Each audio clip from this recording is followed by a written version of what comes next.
I didn't know about Juneteenth then.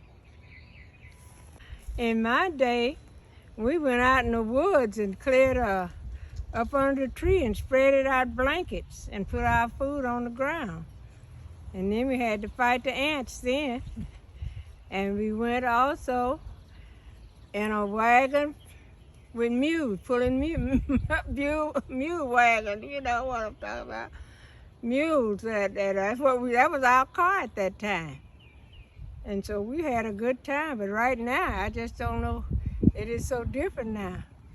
I just feel blessed to be here and got what I got and came from the cotton field and chopping cotton. I did all that kind of stuff. Thank God I'm still here.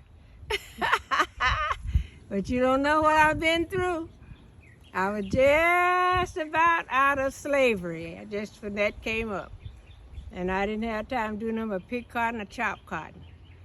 And so thank God for this blessing that He blessed me with, along with my 10 children that I've raised, me and my husband.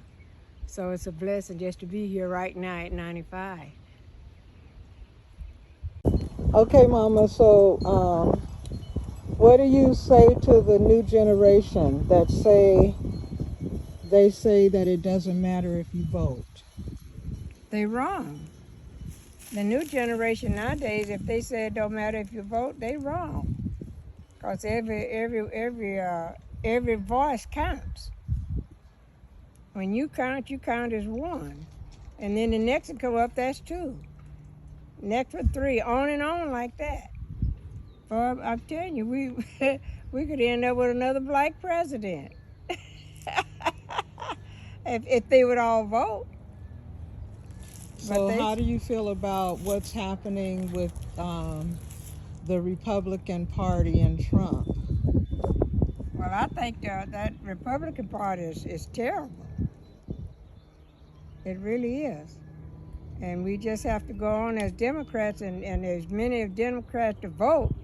Hey, we could put the Republican out. All we want to do is to get them to vote. If they would vote, you'd be surprised at how much that wouldn't help. And if we get a bunch of us out off the street trying to find jobs instead of trying to rob people, everybody robbing the people, not only us. Not only the black, everybody. You don't see too many blacks out robbing and people running from the police. Because I've been in that. I've been in that category. Well, my son was just walking up the street and he got shot because they called him out of his name and told him to stop, and he hadn't did nothing.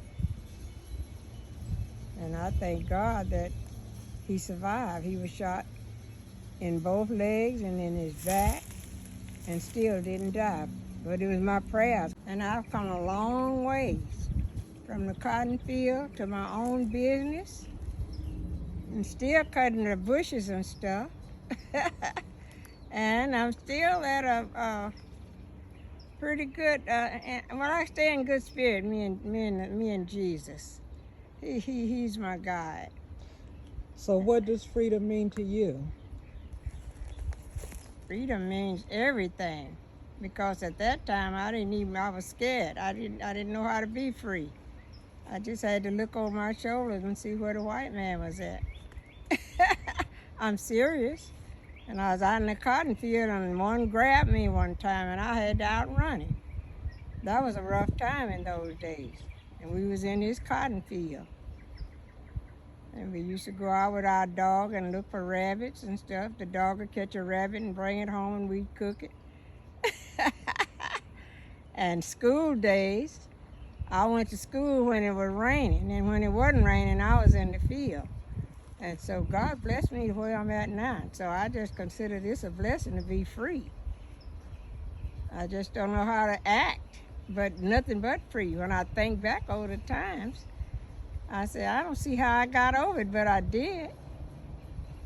And now I got my own place, my own house, my own everything. So I can't do nothing but just but thank God. just for being with me and my family.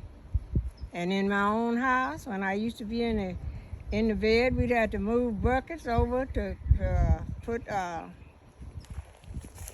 move buckets to catch the water, move the bed as far as we could, and then we'd look up in the sun in the morning and see the sun rising through the cracks in the house. And boy, oh boy. But look what a blessing I am now. I ain't got nothing to worry about but just waiting on the Lord. So what was it like living on a plantation? Living on a plantation? Well, that's where I was at, doing all that chopping cotton and stuff, picking cotton. And then my stepfather, he was a minister, and we made 25 bales of cotton, and he gave him $25 and told him to get the hell off his property. And that's the truth. And so anyway, I'm blessed. It's just so much I could talk about that I'm not talking about, but that ain't the worst of it. But I'm still here, thank God. So, hey, I'm still in the blessed business. God is blessing me. You know, Wednesday night we're supposed to go to choir rehearsal. I'm still trying to sing. I can't do nothing but give God the praises, that's all.